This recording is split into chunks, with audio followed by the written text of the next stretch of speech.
नमस्कार, स्वागत है। आप देख रहे हैं छत्तीसगढ़ की बात। मैं हूं पुनीत पाठक। जिस मुद्दे पर प्रदेश की सियासत में उबाल रहा, जिस समस्या पर पक्ष विपक्ष जमकर आपस में उलझे भिड़े एक दूसरे पर आरोप लगाए, आरोपों के तीर भी चले, सफाई का दौर भी चला। आखिरकार सरकार ने विशेष सत्र बुलाया और एक संशोधन विधेयक पास कर दिया, लेकिन समाधान अब तक नहीं मिल पाया है। बहस अब भी थमी नहीं है। आरक्षण संशोधन बिल को पास हुए एक सप्ताह बीत गया। छत्तीसगढ़ में विशेष सत्र के द्वारा संशोधन करते हुए 76% कुल आरक्षण का प्रावधान तमाम वर्गों को किया, लेकिन राजभवन से अभी इसे क्लियरेंस नहीं मिला। हर नजर राजभवन की तरफ टिकी है। इसी बीच राज्यपाल महोदया अनुसुईया उइके ने दो टूक कहा कि जब तक वो बिल पर सरकार की तैयारी से पूरी तरह संतुष्ट सहमत नहीं होंगी, हस्ताक्षर नहीं करेंगे। जाहिर है कि इस बयान के अपने अपने हिसाब से व्याख्या करते हुए मायने निकाले जा रहे हैं। इस पर आज दोनों पक्षों को हम सुनेंगे, कान खोलकर सुनेंगे। इस पर जो बहस होती है उनके तर्कों को समझने की कोशिश करेंगे। हमारे साथ आज इस विषय पर चर्चा के लिए जुड़े हैं सुरेंद्र शर्मा जी, कांग्रेस पार्टी के वरिष्ठ नेता, जो कि सत्ता पक्ष की बात रखेंगे, और संजय श्रीवास्तव जी हैं, भारतीय जनता पार्टी के तेज तर्रार नेता और प्रवक्ता। आप दोनों को नमस्कार। छत्तीसगढ़ की बात में सीधे आपसे पूछेंगे इस परिस्थिति पर आपका क्या कहना है, लेकिन पहले क्या कहा है राज्यपाल महोदय ने। राजभवन की तरफ से एक उत्तर आने के बाद क्या क्या बयान इस पर प्रतिक्रिया में आए हैं, एक रिपोर्ट आप इस पर जरूर देखें।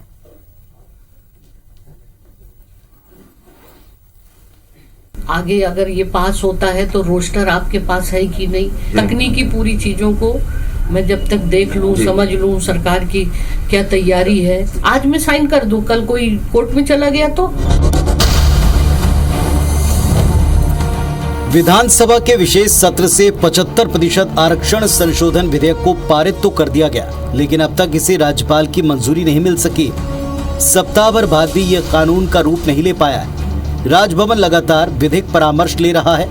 मामले में पहली बार राज्यपाल अनुसुईया उइके ने इस पर सीधी प्रतिक्रिया दी।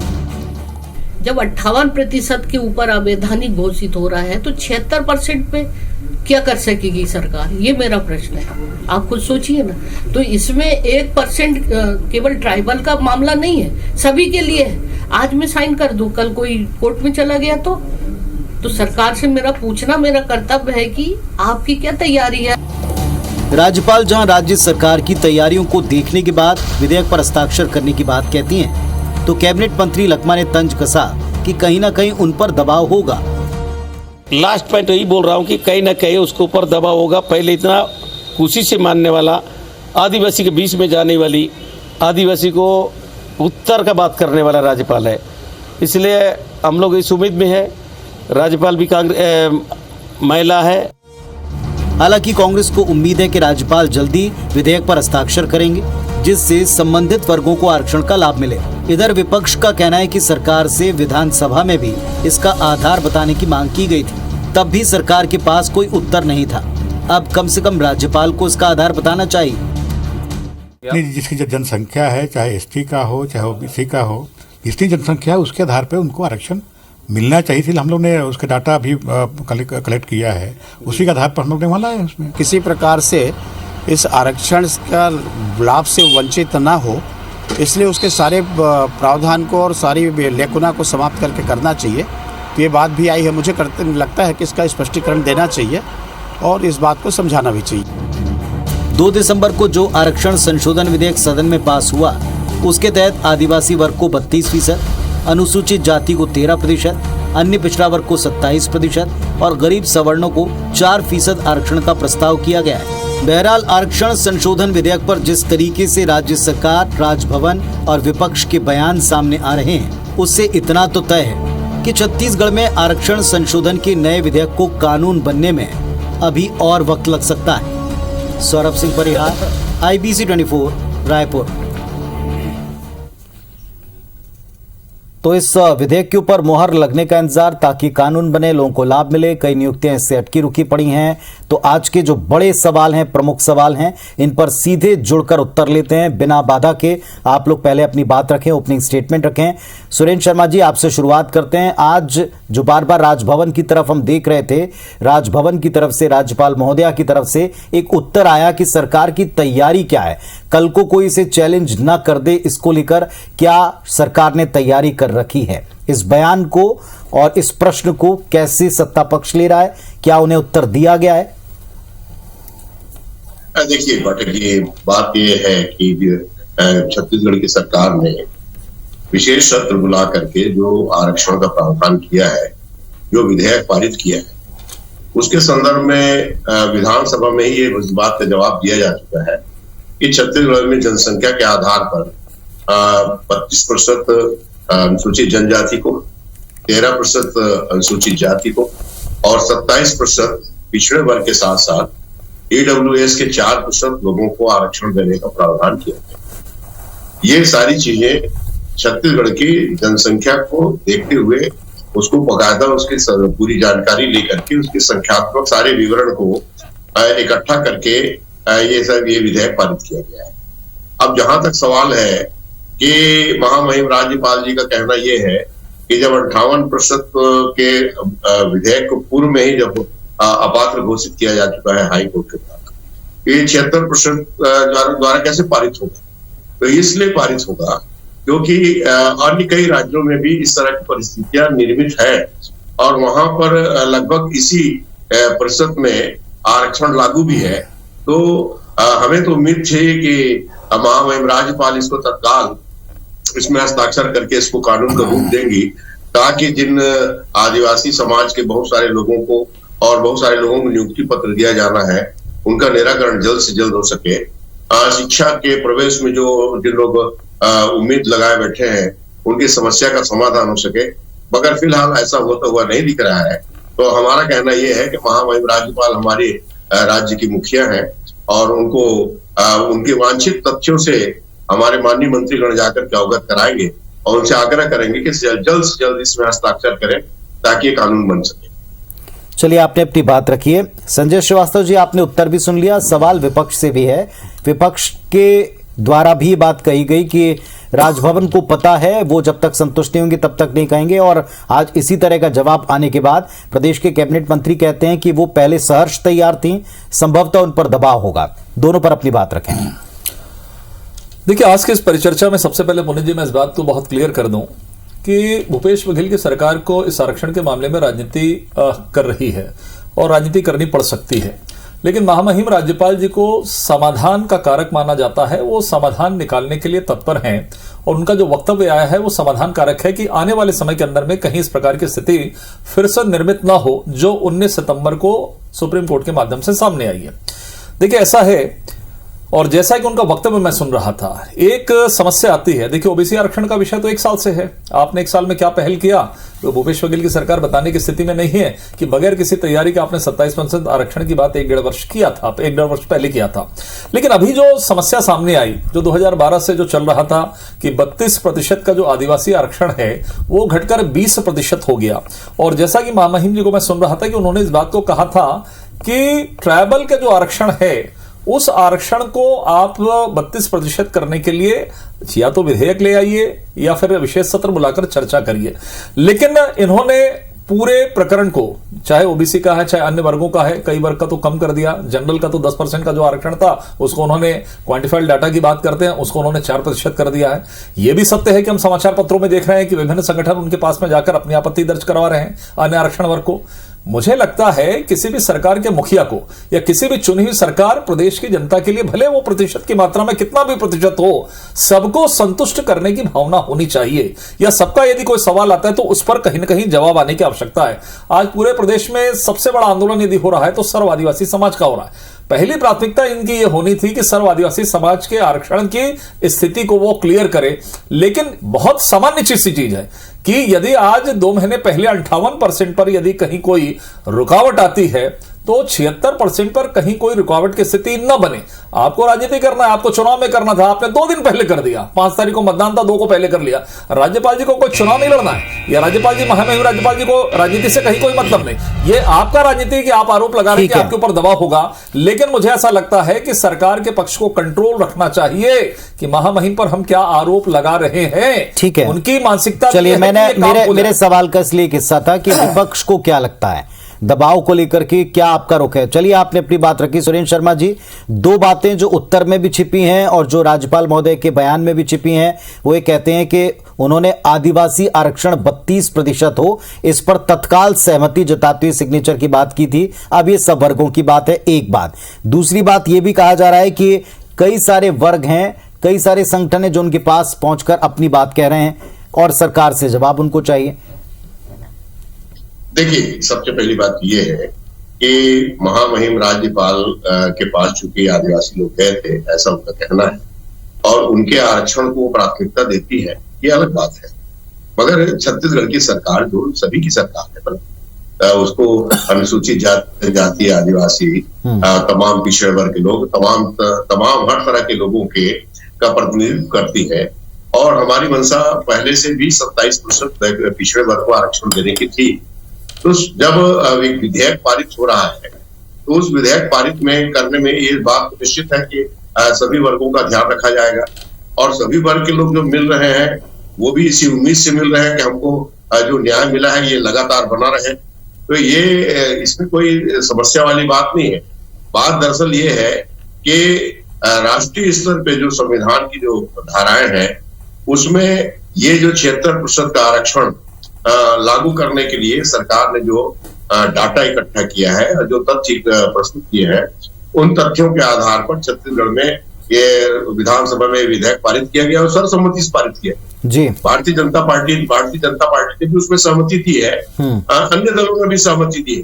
तो अगर इधर बाहर आकर के इधर उधर की बात करने के बजाय इनको भी चाहिए कि ये महामहिम राज्यपाल से निवेदन करें कि आप इसको विधेयक बना दें। जी, आप क्यों निवेदन नहीं करते हैं संजय जी? देखिए, ऐसा है, सुरेंद्र शर्मा जी घुमा फिरा कर बात कर रहे हैं।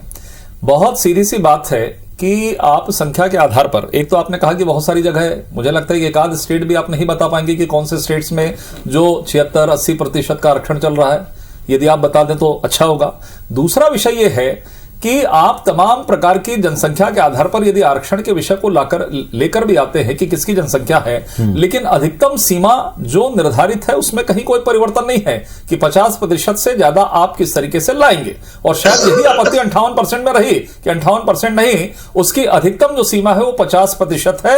आपकी जनसंख्या का आधार हो सकता है, आप उसमें कितना जनसंख्या के आधार पर दें, लेकिन सर्वत्र जो आरक्षण है वो 50% से कम हो, यह संविधान आज की स्थिति में कहता है। तो मुझे लगता है आपने हड़बड़ाहट में इस बात को लाया। क्या जल्दी थी? अरे आप उसको कर लेते, चर्चा करते, सर्वदलीय चर्चा करते, बैठकर करते, कैबिनेट में करते, लोगों को बुलाते, समाज को बुलाते। आप हमेशा कहते हैं कि हम तो सबसे बातचीत करके करते हैं, तो इसमें इतनी हड़बड़ाहट क्या है? कल को भारतीय जनता पार्टी कहती थी आरक्षण के विषय में क्या कर रहे हैं, सर्व आदिवासी समाज जो है नाराज हो रहे हैं, ये क्या कर रहे हैं, ये क्या कर रहे हैं। और जब छत्तीसगढ़ की सरकार पूरा अध्ययन करवा रही थी, चेन्नई हमने भेजा, आप लड़वा रहे हैं। मैं तो कह रहा हूं आप क्या कर रहे हैं, आप लड़वा रहे हैं, सभी समाज को, सभी वर्गों को आपस में लड़वा रहे हैं। नहीं, तमिलनाडु में ये लागू है। इसमें तमिलनाडु की कहानी, तमिलनाडु का विषय आपको मालूम है? नहीं, इंडिपेंडेंट के पहले का विषय है, उसका एकदम अलग विषय है सुरेंद्र जी। तो ये सुरेंद्र जी, विषय अलग है, उस पर भी एक दिन डिबेट कर लेंगे, चर्चा कर लेंगे। तमिलनाडु का नाम लेकर आप केवल इस चीज को डिफरेंशिएट मत करिए। जी श्रीवास्तव जी, एक बात बता दीजिए, जब आपको पता है कि 50% से अधिक का लागू नहीं हो सकता, तो आपने 2012 में क्यों किया 58%? हमने किया। नहीं, आपने क्यों किया? मैं बता रहा हूं, इसलिए किया ना, राजनीतिक फायदे के लिए। बिल्कुल राजनीतिक फायदा नहीं। आपने लोगों को धोखा देने के लिए किया ना। बिल्कुल नहीं, आपको पता था। अरे बिल्कुल नहीं, सुनिए 50% से अधिक आरक्षण मेरी बात सुनिए, आपने क्यों किया? आपको जस्टिफाई करना है। हमने मध्य प्रदेश से अलग करके छत्तीसगढ़ की स्थिति को निर्मित किया था। 2012 तक मध्य प्रदेश का जो जातिगत आरक्षण था, सुन लीजिए 32%। और मुझे ऐसा लगता है इसलिए हमने छत्तीसगढ़ के आरक्षण को वहां खड़ा किया था और 6 साल तक 2012 से 18 तक कोर्ट के अंदर में हमने अपने विषय को रखा था। आपने 4 वर्षों के अंदर में जस्टिफाई क्यों नहीं किया कोर्ट के अंदर में जाके कि 58% का आरक्षण? क्या आप 58% नहीं चाहते थे? यदि आप मेरे पर प्रश्न कर रहे हो तो आप 58% नहीं चाहते थे? आप नहीं चाहते थे?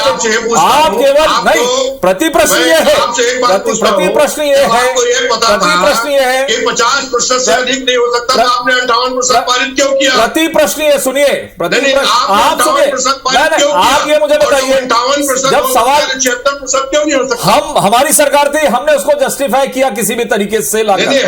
आपने क्या किया? अरे आप लोग तो वो है सुरेंद्र जी, आप लोग तो वो है, आप लोग तो वो है 27% ओबीसी आरक्षण डिक्लेयर करते हैं और कांग्रेस का आदमी जाकर कोर्ट में खड़ा हो जाता है और उसको निगम मंडल का अध्यक्ष बनाते हैं। आप निगम मंडल का अध्यक्ष बनाते हैं। आपने और आदिवासी आरक्षण के खिलाफ में जाकर केपी खंडे जी जो एसटी वर्ग के हैं उनको अध्यक्ष बनाते हैं। कांग्रेस का आदमी क्यों खड़ा हुआ जाकर कोर्ट में? कांग्रेस का आदमी कोर्ट में जाकर खड़ा क्यों हुआ? मुझे यह बताइए, वो कांग्रेसी आरक्षण के खिलाफ में जाकर क्यों खड़ा हुआ? उनको बर्खास्त करें। आपने उनको लाल बत्ती जरा थोड़ा सा एक संजय जी 1 मिनट और शर्मा जी 1 मिनट। संजय जी एक बात का उत्तर दीजिएगा। ये बात तो तय है कि राजनीतिक तौर के ऊपर जो सभी वर्गों की सरकार से मांग रहती है, आपने भी लंबे सरकार चलाई 15 वर्ष तक, अभी मौजूदा कांग्रेस पार्टी की सरकार है 4 वर्ष हो गए, लेकिन जितनी मांग आती है मांग के अनुरूप अगर आप आरक्षण देते हैं तो 50% का दायरा इससे आगे बढ़ता दिखता है। ऐसा हमारे नहीं तमाम स्टेट्स में है, ये प्रैक्टिकल सच है जो सबके सामने है। क्या रास्ता संजय जी इसमें हो सकता है? अभी आप थोड़ी देर पहले समाधान की बात कर रहे थे, देखिए क्या हो सकता है? आपने भी वही किया, आज सरकार ने थोड़ा सा उसको और बढ़ा दिया। देखिए हमारा विषय ऐसा नहीं है। देखिए आपकी हमारे समय 50 से 58% हुआ, हम इस बात को स्वीकार करते हैं। हमने उस समय कुछ एससी वर्ग का आरक्षण कम किया था, 1% कम किया था। इन्होंने हल्ला मचाया, तब आप हल्ला क्यों मचा रहे थे? क्या आप आदिवासी वर्ग के साथ में नहीं थे? ये प्रश्न भी आ सकता है, खड़ा हो सकता है आपके सामने। देखिए ऐसा है कि 32 उस समय प्रारंभिक तौर पर जो प्रतिशत आया था 32% की थी। पुरानी जो स्थिति थी, जो पुराने एससी वर्ग है और अन्य वर्ग है, उनका जितना प्रतिशत मात्रा था उनको मिलाकर 58% की स्थिति बनी। अभी एक बात बताई संजय जी, अभी कहा कि पहले डेटा नहीं था जो अदालत में देकर इस बात को सिद्ध किया जाता कि साहब इस डेटा के आधार पर हुआ। सरकार कहती है डेटा उनके पास आ गया। अब आप कह रहे हैं कि आप बढ़ा रहे हैं, कल के दिन इसको चैलेंज होगा, जो प्रैक्टिकली बहुत मुमकिन है। ये बात दोनों पक्ष जानते हैं, लेकिन आपके पास समाधान क्या है? बिल्कुल पुनीत जी, आपने ठीक कहा। क्वांटिफाइड डाटा की भी अभी बहुत वस्तुतः सत्यता नहीं है जो मैंने अध्ययन किया है। सुन लीजिए, ये फाइनल फिगर नहीं है, लेकिन फिर भी यदि क्वांटिफाइड डाटा के आधार पर जब कोर्ट ने निर्देश किया तब ये लाए, यदि लाए हैं और यदि उन वर्गों को यदि आरक्षण देना है, वो परिस्थिति पर आप समाधान किस तरीके से निकले? ठीक है, ये सवाल मैं सुरेंद्र जी से पूछ लूं, कानून के दायरे में। 1 मिनट, वक्त बड़ा कम है। सुरेंद्र जी, इसमें समाधान कहां निकलेगा? उन्होंने जो सवाल पूछे, राजभवन की तरफ से जो प्रश्न आए, वो प्रैक्टिकल समस्याएं ये सरकार अच्छी तरह जानती है, उसको पता है। क्या इसका समाधान आपको निकलता दिख रहा है? उत्तर दिए जा चुके हैं या दिए जा रहे हैं या दिए जाएंगे? देखिए, हम तो महामहिम राज्यपाल को संतुष्ट करने का प्रयास करेंगे। उनका जो प्रश्न है उसका उत्तर दिया जाएगा और विधि सम्मत उत्तर दे करके उनको चाहेंगे कि ये विधेयक पारित हो जाए। मगर एक बात जरूर है पाठक, यानी अगर सबको ये पता है जी कि संविधान का दायरा 50% है, तो जो 58% पारित हो सकता है तो 76% भी पारित हो सकता है। अगर 50 से 51 भी होता है तो संविधान के दायरे से बाहर। चलिए, बस यही एक बात है कि 58 की जगह आगे 76 तक हो सकता है। 58 पर आपत्ति होगी, 76% कोर्ट से खारिज हो सकता है। इस बात को भी स्वीकार करके आप बोल दीजिए आज चर्चा में, जब 58% खारिज हो सकता है। यहाँ ऐसे प्रश्न है संजय जी, यहाँ ऐसे प्रश्न है जिनके उत्तर आप दोनों को पता है, लोगों को, आप दोनों को पता है। चलिए स्वीकार कर लीजिए कि हमारी तैयारी- 76 भी खारिज हो हमारी सकता तैयारी है। पूरी है। बिल्कुल ठीक, जो बात आप कह रहे हैं, जो बात आप कह रहे हैं संजय जी, जो बात आप कह रहे हैं सुरेश जी, जो बात आप कह रहे हैं, बात आप दोनों पक्षों को पता है, पर लाभ कब मिलता है ये देखा जाएगा। फिलहाल आप दोनों पक्षों को बड़े संजीदगी से क्लियरली लोगों ने सुना है, और इस पर कितनी सियासत है और समाधान की तरफ कौन जा रहा है वो भी लोग देख रहे हैं और जरूर याद रखेंगे, उत्तर देंगे। बहुत धन्यवाद आप दोनों का, नमस्कार।